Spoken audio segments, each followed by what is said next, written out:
Class 9 with Aditya channel. This is Aditya Dwivedi from class 9 with Aditya. तो जैसा कि मैंने कहा था कि chapter 5 the fundamental unit of life cell का पार्ट 2 आएगा, तो यही है पार्ट 2। तो this video is for part 2 fundamental unit of life cell. तो जहाँ से हम लोगों ने वहाँ पे एंड किया था उस टॉपिक को अगेन दोबारा पढ़ेंगे। ओके, ये है पार्ट 2। तो स्टार्ट करते हैं। टॉपिक हम लोग पढ़ रहे थे hypotonic solution and isotonic solution. तो फिर से एग्जांपल लेते हैं। Isotonic solution, when the concentration of the solution outside the cell is equal the concentration of cytoplasm of the cell is called as isotonic solution. ये हम लोग को given है। ओके, फर्स्ट तो सब्सक्राइब कर दीजिए मेरे चैनल को, वीडियो लाइक कर दीजिए, अगर और कमेंट ज़रूर करिए, लिख दीजिए @आदित्य द्विवेदी। तो जैसे कि हम लोग आइसोटोनिक सोल्यूशन, तो आइसोटोनिक तो इसमें लिखा है कि व्हेन द कंसंट्रेशन, इसमें लिखा भी है, मुझे पता भी है कि आइसोटोनिक क्या होता है। कि डिफ्यूज़न में जैसे हम लोगों ने पढ़ा, ऑस्मोसिस में पढ़ा कि लोअर से हायर कंसंट्रेशन से लोअर कंसंट्रेशन पे जाता है। आइसोटोनिक सोल्यूशन में दोनों जगह इक्वल अमाउंट होती है। मीन्स जैसे कि एग्जांपल ले लीजिए, जैसे कि ये दिया है, लेकिन मैं एक और बना देता हूँ, कोई दिक्कत नहीं है। बहुत ही बढ़िया, ये देखिए, ये एक हो गया सेल, ये एक सेल हो गया, और एक सेल हो गया ये ब्लू से। ओके, अब ये पर्पल, इसमें 25% है। ओके, अब इसमें भी 25% है। ओके, फिर एक और बना दिया मैंने, इसमें भी 25% है। या फिर दो एक एग्जांपल लेते हैं, दोनों नहीं होते हैं, दो एक एग्जांपल लेते हुए चलते हैं। तो देखिए, हाँ, ये एक हो गया, ये एक हो गया, ये सेल हैं दोनों, इसमें 25 है, इसमें भी 25 है। अब देखिए, मैंने बताया कि हायर से लोअर में आता है, जिसके पास कम होगा वहाँ जाएगा। और ये कोई सेल, एक सेल को हटा देता हूँ, एक ही सेल नॉर्मल। ये देखिए, आइसोटोनिक का ये जो बना हुआ है ये चीज़, ये आइसोटोनिक सॉल्यूशन का है। तो देखिए, इसमें जैसे कि इसके अंदर 25% है और बाहर भी 25% है। तो मैंने बताया कि हायर से लोअर में जाएगा, जहाँ कम होगा वहाँ जाएगा, बट दोनों तरफ तो इक्वल है, बाहर भी 25 है, अंदर भी 25 है। तो क्या होगा, जैसे कि ये अंदर 25 है तो ये बाहर गया, इसमें हो गया -2। ये क्योंकि -2 क्यों हुआ, -2 क्यों हुआ, क्योंकि ये -2 बाहर गया। क्यों? ओके, और फिर जो बाहर गया तब यहाँ से क्या हो गया, -2, यहाँ पे -2 हो गया। और फिर जब -2 हुआ, वो -2 इधर आ गया, इधर वाला, तो ये +2 हो गया। मीन्स 23 हुआ था तो 25 हो गया, और फिर वो 23 हुआ था तो ये जो गया वो 25 हो गया। तो बोथ केसेस में, मतलब दोनों ही चीज़ों में, आइसोटोनिक सोल्यूशन में दोनों तरफ इक्वल अमाउंट रहा। तो इस पे ध्यान रखना है कि जब दोनों तरफ सेम रहेगा, जब दोनों तरफ कंसंट्रेशन सेम रहेगा, तो ये जितना रिलीज़ करेगा उतना ही अपने अंदर वाटर ले जाएगा, जितना अंदर से रिलीज़ करेगा उतना बाहर से एयर से वो कंसंट्रेशन अंदर आएगा। तो ये बात होती है बस। फिर हाइपरटोनिक क्या और आते हैं, when the concentration of the solution outside the cell is more than the inside the cell। तो जब कंसंट्रेशन सेल के आउटसाइड मीन्स सेल के बाहर जब कंसंट्रेशन ज़्यादा रहेगा, किससे, इनसाइड द सेल, मतलब कि जो सेल के अंदर है, और सेल के अंदर है कम और सेल के बाहर है कंसंट्रेशन ज़्यादा, तो लोअर, हायर से लोअर में आता है, तो बाहर, जैसे इसमें लिखा है कि तो आउटसाइड बाहर ज़्यादा रहेगा, तो मतलब कि बाहर से अंदर की ओर आएगा वाटर, वो कंसंट्रेशन अंदर आएगा। तो फिर जो सेल होगा वो श्रिंक नहीं करेगा, वो मोटा होगा। क्यों? जैसे कि आप खाना खाते हैं तो आपका पेट मोटा रहता है। क्यों? क्योंकि आप अपने अंदर इनटेक करते हैं, आउटटेक नहीं करते। इनटेक किया आपने, आपका फिर वो अंदर गया तो आपका पेट मोटा हो गया। वैसे ही वो सेल भी मोटा हो जाएगा। और कभी कभी तो वो सेल बस्ट हो जाता है, मीन्स वो सेल ब्लास्ट हो जाता है, फट जाता है। ब्लास्ट का मतलब ये नहीं धमाका हो जाता है, मतलब कि उतना अंदर उसके अंदर भर जाता है कि वो नहीं कर पाता है। क्या? वो अब इतनी कैपेसिटी नहीं झेल पाता है, इसलिए वो ख़त्म हो जाता है। फिर हाइपोटोनिक सॉल्यूशन, ये हाइपरटोनिक सॉल्यूशन का एकदम विपरीत अपोजिट है। कि इसमें क्या होता है? इसमें होता है कि जो बाहर जो होगा, बाहर कंसंट्रेशन कम है, अंदर ज़्यादा है, तो ज़्यादा से कम में जाता है, तो बाहर से अंदर से बाहर जाएगा, अंदर से पानी बाहर जाएगा, तो सेल श्रिंक हो जाएगा। और जो सेल से श्रिंक हो सकता, और इस प्रोसेस को क्या कहते हैं? बहुत ही बड़ा डेफिनेशन है कि एक वर्ड होता है प्लाज्मोलाइसिस।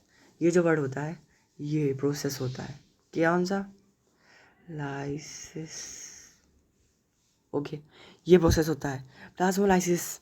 तो जब सेल श्रिंक कर जाता है, मीन्स बाहर अमाउंट कम है, अंदर कंसंट्रेशन ज़्यादा है, तो ज़्यादा से कम की ओर जाता है, तो अंदर से बाहर जाएगा, तो फिर अंदर वो कंसंट्रेशन कम हो जाएगा। अब अंदर कंसंट्रेशन कम होने का मतलब है वो सेल छोटा हो जाएगा। जैसे हम लोग जब बहुत सारी एक्सरसाइज करते हैं, बहुत सारा काम करते हैं, तब हम लोग पतले हो जाते हैं। क्यों? क्योंकि हम लोग खाना कम खाते हैं, काम बहुत करते हैं। तो वैसे ही उसने खाना बहुत कम खाया, उसने वाटर उसका बाहर चला गया, तो उसका कंसंट्रेशन बाहर गया, तो फिर अंदर हो गया कम, तो वो श्रिंक कर जाएगा, मीन्स वो सेल छोटा हो जाएगा। अब ये जो प्रोसेस है, इसको कहते हैं प्लाज्मोलाइसिस। तो हम लोग का ये कंप्लीट हो गया। ये देखिए, ये डायग्राम बहुत ही अच्छा है, इसको याद कर लीजिए। और इसको अच्छे से कंठस्थ पढ़ लीजिए, समझ लीजिए, और बाकी मैं आपको समझा ही दूंगा। फिर हमारा बहुत बढ़िया टॉपिक आता है सेल। राइटिंग बड़ी बेकार है, बट एक्सप्लेनेशन इज करेक्ट। तो टॉपिक आता है सेल वॉल। तो ये टॉपिक बहुत ही इम्पोर्टेंट है, इसको पढ़ना ज़रूरी है। तो मैंने बताया था आपको कि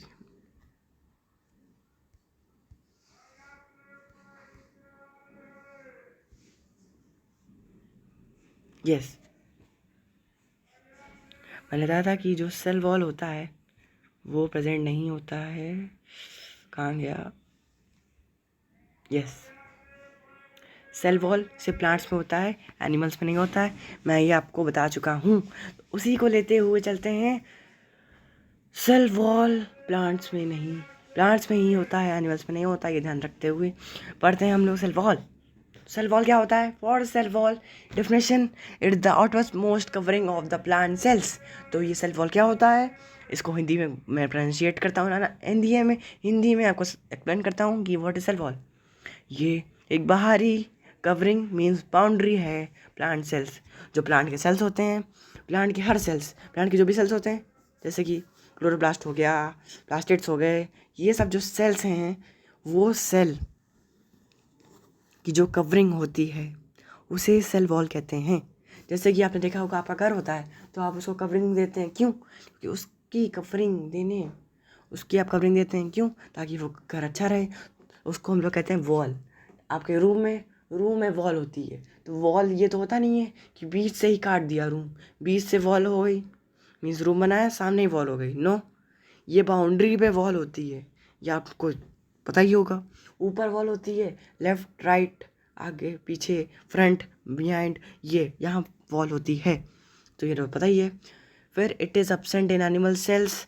तो ये बात भी हम लोग को पता है कि एब्सेंट होता है, एब्सेंट, ये नो, एनिमल सेल में नो, इन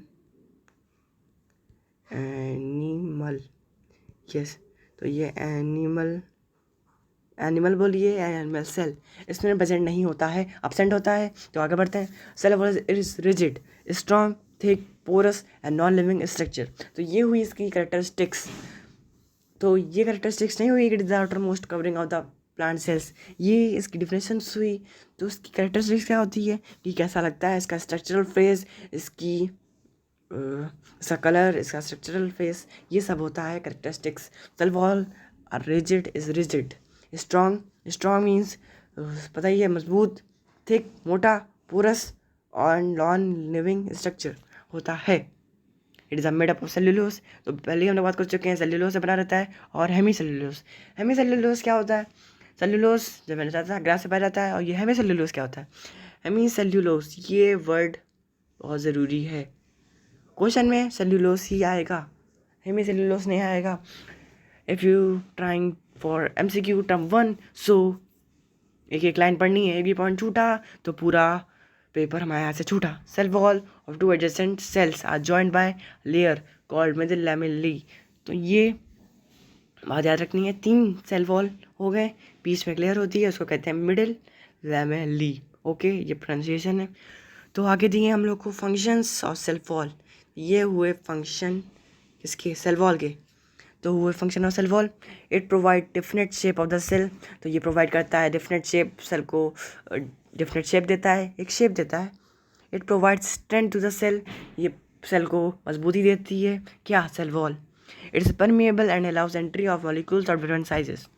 तो ये परमिएबल है, पहले बात की थी हम लोग सेमी परमिएबल। तो सेमी परमिएबल की बात की थी, मैंने आपको बताया था कि जो कुछ लोगों को अलाउ करता है, कुछ लोगों को अलाउ नहीं करता है, उसको सेमी परमिएबल कहते हैं। मतलब कुछ लोगों को किया, कुछ लोगों को नहीं किया, नहीं माने मेरा क्यों करूँ। तो जो परमिएबल किसको कहते हैं?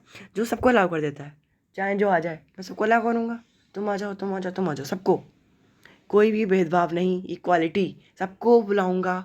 अगर बट जो सेमी परमिएबल होते हैं वो इनइक्वालिटी दिखाते हैं, इक्वालिटी नहीं दिखाते हैं।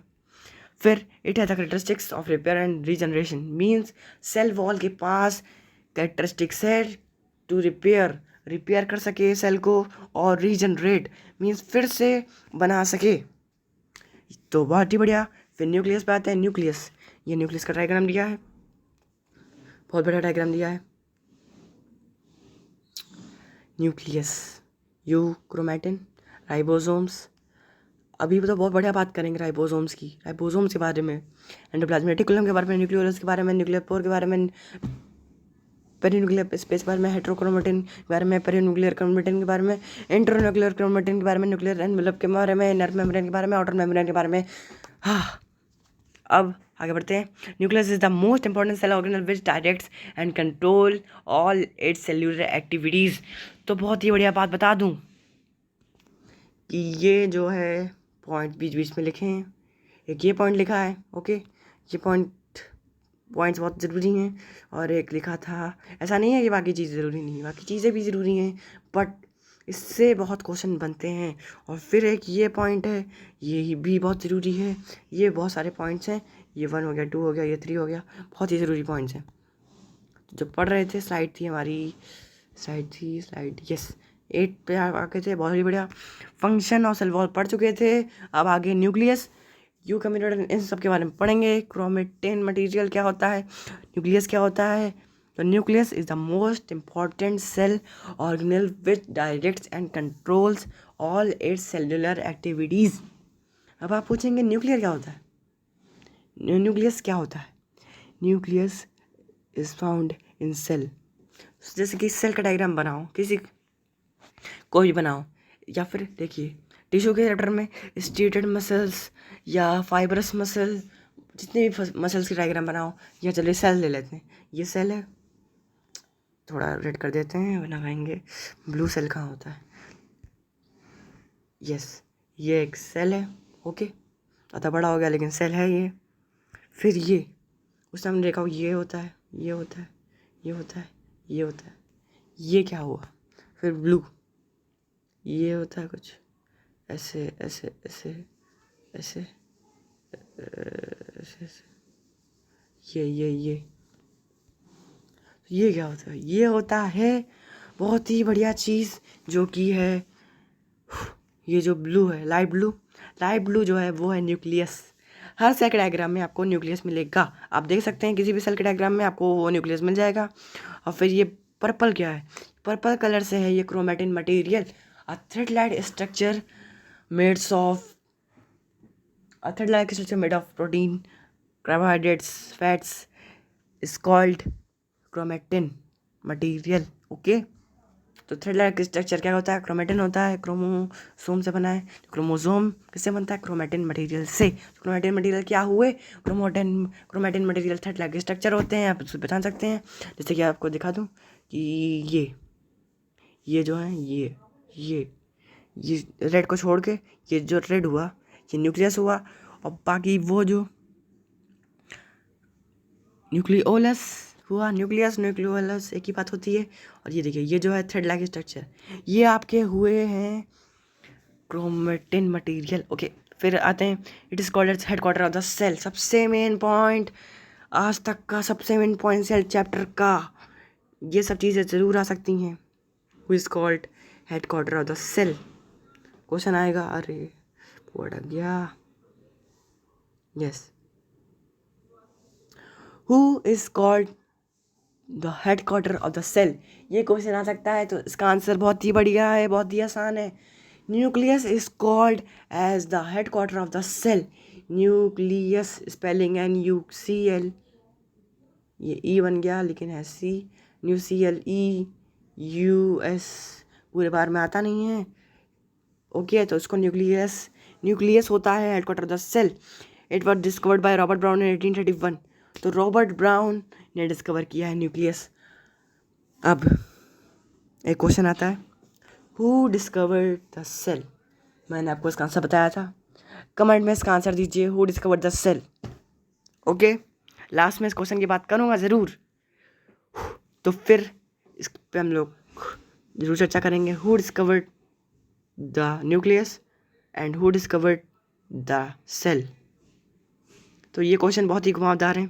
तीन क्वेश्चन है, who discovered the living cell, who discovered the cell, who discovered the nucleus. Okay, ये क्वेश्चन है।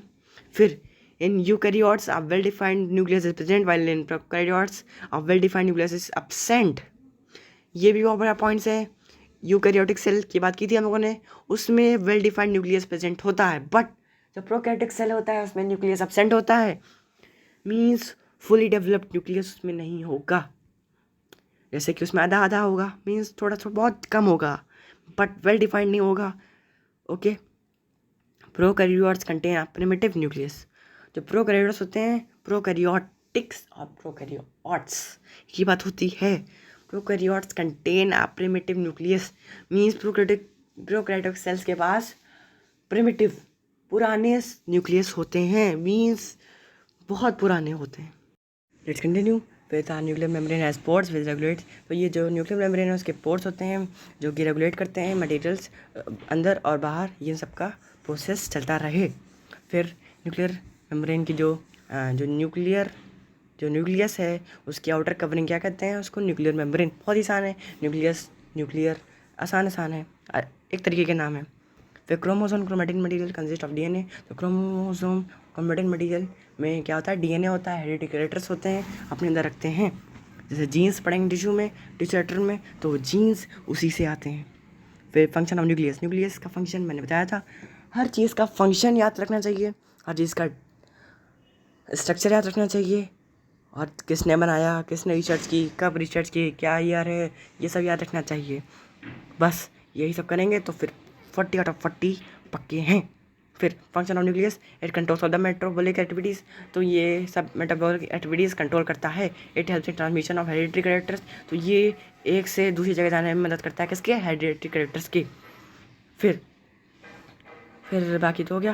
फिर हमारा नया टॉपिक आता है साइटोप्लाज्म। तो हम लोग साइटोप्लाज्म तक पहुँच ही गए। Cytoplasm the liquid part in which the other organisms float. तो जिस पार्ट में जो लिक्विड पार्ट होता है, किसी भी सेल में लिक्विड पार्ट होता है, जिसमें आपको पता ही होगा फ्लूइड होता है हर सेल में, वो फ्लूइड क्या कहलाता है? साइटोप्लाज्म। ओके, फिर साइटोप्लाज्म वॉज डिस्कवर्ड बाय कॉलिकर। तो ये कॉलिकर एक साइंटिस्ट थे, 1862 में इन्होंने किया था। तो ये भी बात आ सकती है, वो डिस्कवर द साइटोप्लाज्म। उसका आंसर होगा कॉलिकर। Which year? इन 1662, इन 1862। 1662 गलत हो गया, sorry. It is the site of both biosynthetic and catabolic pathways. तो ये जो है साइटोप्लाज्म, ये दोनों की साइट है कौन सी, बायोसिंथेटिक में भी आता है और कैटाबॉलिक में भी आता है। It can divided into two, तो ये दो पार्ट्स में डिवाइड हो सकता है।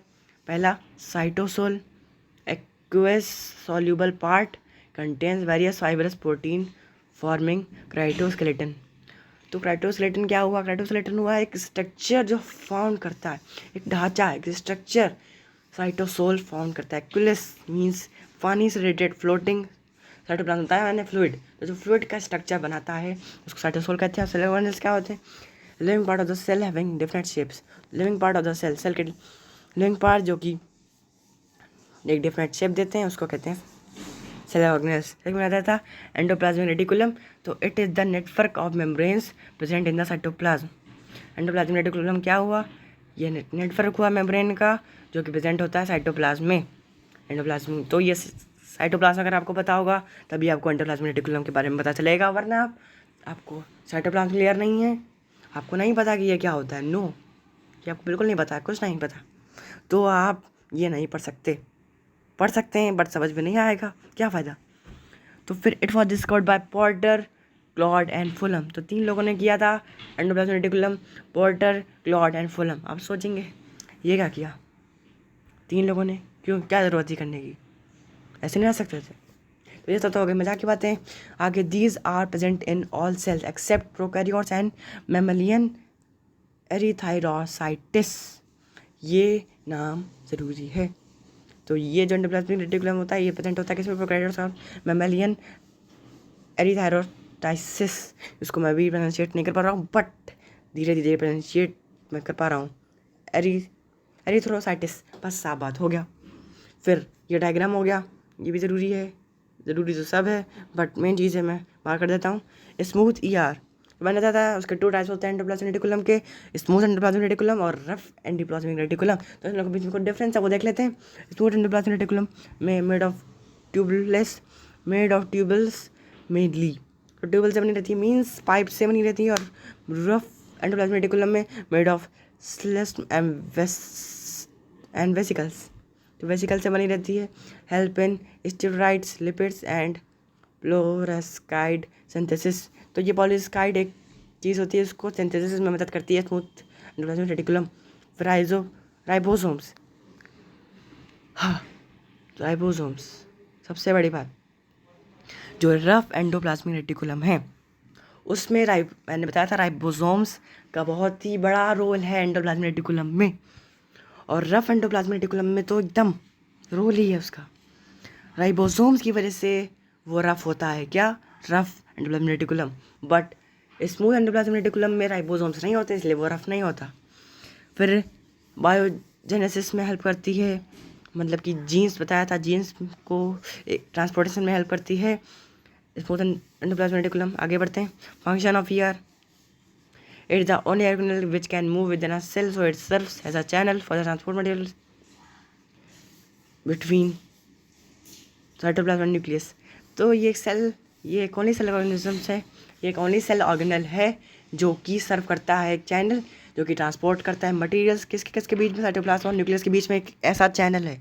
चैनल मीन्स एक ऐसा पाइप है, एक ऐसा रूम है, एक ऐसा वे है जो कि चैनल मीन्स वे, ओके आपने सुना होगा चैनल टीवी चैनल नहीं है, ये वे एक रास्ता है।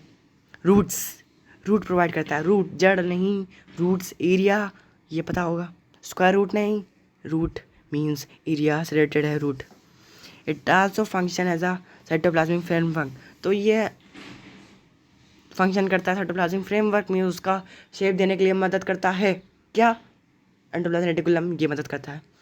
और जो SERS स्मूथ एंडोप्लाज्मिक रेटिकुलम उसे लोड करता है डिटॉक्सिफिकेशन, ये भी कोई सलाह सकता है कि कौन क्या हेल्प करता है बॉडी को डिटॉक्सिफाई करने के लिए। जैसे कि हम कभी कभी ड्रग्स आ जाते हैं, कुछ लोग ड्रग्स लेते हैं, ड्रग्स बहुत ही बुरी चीज़ होती है, तो कुछ लोग इसको इंटेक करते हैं, पॉइजनस चीज़ें लेते हैं, तो इन सब को डिटॉक्सिफाई मीन्स इसको बाहर निकालने के लिए, प्योर बॉडी करने के लिए स्मूथ एंडोप्लाज्मिक रेटिकुलम मदद करता है। अब ये कैसे बाहर निकलती है ये आप पूछ रहे हैं, तो इसका आंसर भी है कि पसीने के थ्रू, जैसे कि आप वो उसको पसीने के थ्रू निकलता है, और उसको एक्सक्रीशन के थ्रू निकालता है। फिर गोल्जी apparatus पे आ जाते हैं। Golgi apparatus consist of a system of membrane bounded vesicles arranged parallel to each other. तो देखिए इस डायग्राम में आप देख पा रहे हैं, गोल्जी apparatus का डायग्राम है। गोल्जी apparatus के बहुत सारे पार्ट हैं, उसमें आता है newly formed vesicles, outgoing transport vesicles. तो गोल्जी apparatus, तो देखिए इसके फंक्शन याद रखने चाहिए। It is absent in prokaryotes, mammalian RBC and sieve cell. भाई सीव सेल क्या होता है? ये सीव सेल्स आप लोग पढ़ेंगे आपके चैप्टर नंबर 6 टिश्यू में, उसमें आपको सीव ट्यूब्स, सीव सेल्स, ये सब को पता चलेगा। It was discovered bye camel Golgi, ये पता चल गया किसने डिस्कवर किया है, कैमिलो गोल्गी। पूरी लाइन नहीं करनी है, गड़बड़ हो जाती है। यस, कैमिल गोल्गी ने किया है, बहुत ही बढ़िया। फंक्शन ऑफ गोल्गी apparatus क्या है? It helps in formation of lipids, lipids को फॉर्म करता है। लिपिड्स बताया था मैंने, प्रोटीन, फैट्स, कार्बोहाइड्रेट्स, ये सब। It helps in formation of middle lamellae, ये इसमें मदद करता है formation of middle lamellae. Middle lamellae बताया था, तीन लोगों के बीच में, तीन सेल के बीच में जो स्पेस होती है उसको कहते हैं मिडिल लेमली। और फिर सेक्रेटरी इन नेचर, ये सेक्रीट करता है। It helps in melanin synthesis, तो ये मेलानिन को सिंथेसाइज करता है। और फिर हमारा जो मेन टॉपिक है उस पर आता है माइटोकॉन्ड्रिया। माइटोकॉन्ड्रिया पे आते हैं, माइटोकॉन्ड्रिया पे आते हैं। उसके बाद मैं वीडियो डालूंगा क्वेश्चंस पे, मींस इसके कुछ एमसीक्यू क्वेश्चंस, इसका चैप्टर वाइज सैम्पल पेपर मैं डालता रहूँगा। एक चैप्टर खत्म हुआ, आप टेलीग्राम चैनल जरूर ज्वाइन कीजिए, क्योंकि उस टेलीग्राम चैनल में आपको वो सब सैम्पल पेपर मिल जाएंगे। तो देखिए माइटोकॉन्ड्रिया, आउटर मेम्ब्रेन, ये डायग्राम बना है माइटोकॉन्ड्रिया का। आउटर मेम्ब्रेन डीएनए तो पूरा है, ये उसके पार्ट्स हैं सब कुछ। तो पहली बात तो रॉड शेप्ड का होता है, ध्यान रख लीजिए। माइटोकॉन्ड्रिया किस शेप का होता है? रॉड शेप्ड, जो कि साइटोप्लाज्म में पाया जाता है और सब यूकैरियोटिक सेल्स में पाया जाता है। लेकिन एक सेल को छोड़ के, एक्सेप्शन क्या है इसका? मेमेलियन आरसीबी, रेड ब्लड सेल मेमेलियन में नहीं पाया जाता है। These are also absent in prokaryotes, तो ये एब्सेंट होता है प्रोकैरियोटिक सेल में। तो इट वॉज फन, कोलीकर ने इसको ढूंढा था माइटोकॉन्ड्रिया को। और देखिए मैंने बताया था ये सब। और एक और बात, जो माइटोकॉन्ड्रिया होता है वो also called as power house of the cell. सबसे main cheese power house of the cell, ये को सुना सकता है, who is called as the power of the cell, power house of the cell, और who is called as the storage battery. तो इसका answer आएगा mitochondria. It's not the mitochondria, it's MITOCHONDRIA, mitochondria. फिर मैंने बताया था ये एनर्जी सेक्रेट करती है, एक चैनल बनाती है जो कि एनर्जी सेक्रेट करता है, और एनर्जी के फॉर्म में होती है एटीपी। एटीपी का फॉर्म क्या है? एडेनोसिन ट्राइफॉस्फेट, बहुत ही बढ़िया। फिर it's main function to produce and store the energy in the form of ATP. यही बात मैंने बताई दी आपको कि स्टोर करती है किस में, किस फॉर्म में? ATP. It the side of Krebs cycle और रेस्पिरेशन, तो क्रेब साइकिल की साइड है। फिर इसमें क्या ज़रूरी है, फिर क्वेश्चन आ जाते हैं। तो बस अभी तक के लिए इतना ही, बाकी मिलते हैं अगले वीडियो में। अगला वीडियो हमारा होगा इसके एमसीक्यू क्वेश्चन पे, chapter wise MCQ question, sample paper मैं सब डालता रहूँगा। तो join my Telegram channel, subscribe my channel and like this video and be the part of my channel bye subscribing my channel. Okay, thank you guys.